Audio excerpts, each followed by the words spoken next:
Insert the MedRx USB flash drive into the USB port. Launch My Computer. Locate the USB drive. Double-click on Setup to launch. If requested, accept permission to install software. On the Setup screen, choose Install Avant Hit. Wait for the program to set up the Install Shield wizard. This is the welcome screen. Click Next. Read the software license agreement.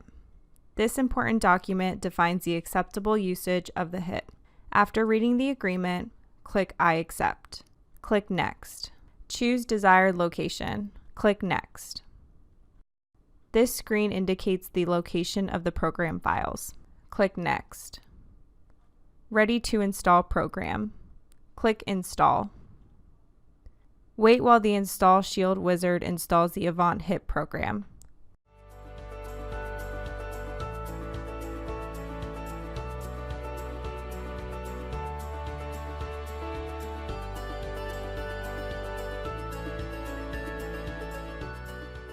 When the installation is complete, click Finish.